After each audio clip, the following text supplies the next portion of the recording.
नमस्कार, मैं अंजना और आप देख रहे हैं न्यूज वन टुडे। आइए बढ़ते हैं इस वक्त की बड़ी खबर की ओर।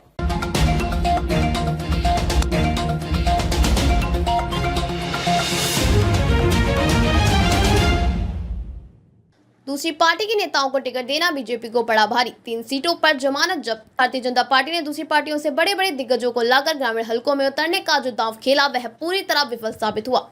4 में से 3 सीटों पर भाजपा उम्मीदवारों की जमानत जब्त हो गई है। इनमें मनप्रीत बादल भी शामिल है। इस हार से पार्टी में एक बार फिर से यह बहस छिड़नी तय है कि क्या पार्टी को अपने काडर पर भरोसा करना चाहिए या दूसरी पार्टी की बैसाखियों पर चलना चाहिए। लोकसभा में मिले थे 18% वोट। लोकसभा में पार्टी को 18% वोट मिले थे और इस बार अकाली दल के चुनाव न लड़ने से उम्मीद थी कि इस वोट के सहारे भाजपा को कुछ न कुछ सफलता जरूर मिलेगी। लोकसभा के मुकाबले इस बार भाजपा के उम्मीदवारों को चुनाव प्रचार करने में भी कोई दिक्कत नहीं आई, जबकि लोकसभा चुनाव के दौरान उन्हें किसानों के विरोध का सामना करना पड़ा था। हालांकि इस बार धान की खरीद न होने और डीएपी खाद न मिलने से किसानी वर्ग नाराज जरूर था। उन्होंने रश्मि विरोध जरूर किया, लेकिन उन्होंने भाजपा उम्मीदवारों के प्रचार में कोई खलल नहीं डाला। इसके बावजूद भाजपा के उम्मीदवार पार्टी के उम्मीदों पर खरा नहीं उतर पाए। उन्होंने लोकसभा में मिले वोटों से भी कम वोट मिले। काडर पर विश्वास न करना पड़ा भारी। खास बात यह थी कि लोकसभा में पार्टी ने अपने काडर के नेताओं को उतारा था, लेकिन इन चुनावों में तो सीधे दूसरी पार्टियों से आए उम्मीदवार ही उतारे गए।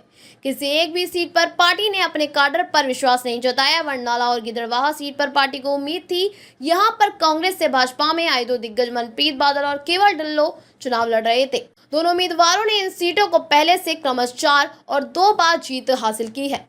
गिदड़बाहा में बादल को नहीं मिला ज्यादा वोट। गिदड़बाहा सीट में मनप्रीत बादल को मात्र 12,227 वोट मिले, जबकि लोकसभा चुनाव में किसानों के सबसे ज्यादा विरोध का सामना कर रहे पार्टी के उम्मीदवार हंस को 14,850 वोट मिले थे।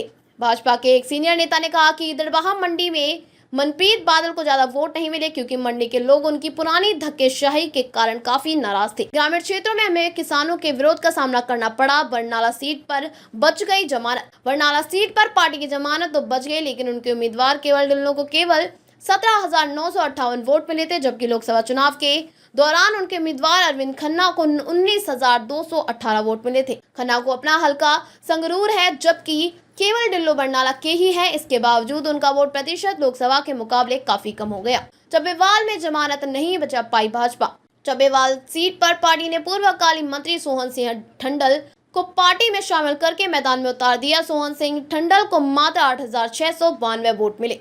इससे पहले ठंडल ने शिवहर की टिकट पर लोकसभा चुनाव भी लड़ा था, तब उन्हें यहां से 11,935 वोट मिले थे। डेरा बाबा नानक सीट पर भी बुरा हाल। डेरा बाबा नानक सीट पर भी पार्टी ने पूर्व स्पीकर निर्मल सिंह कहलों के बेटे रवि कारण कहलों को उतार कर दांव खेला, लेकिन यहां भी पार्टी उम्मीदवार की जमानत जब्त हो गई। 4 सीटों पर उपचुनाव में से केवल ढिल्लों ही एक ऐसे प्रत्याशी हैं जिन्हें लोकसभा के भाजपा उम्मीदवार से ज्यादा वोट मिले। कहलों को 6,505 वोट मिले, जबकि 5 महीने पहले हुए लोकसभा चुनाव में पार्टी प्रत्याशी दिनेश बाबू को 5,951 वोट मिले थे। अब तक के लिए बस इतना ही। फिर मिलते हैं एक ऐसी ही बड़ी खबर के साथ। तब तक के लिए नमस्कार और देखते रहिए न्यूज वन टुडे।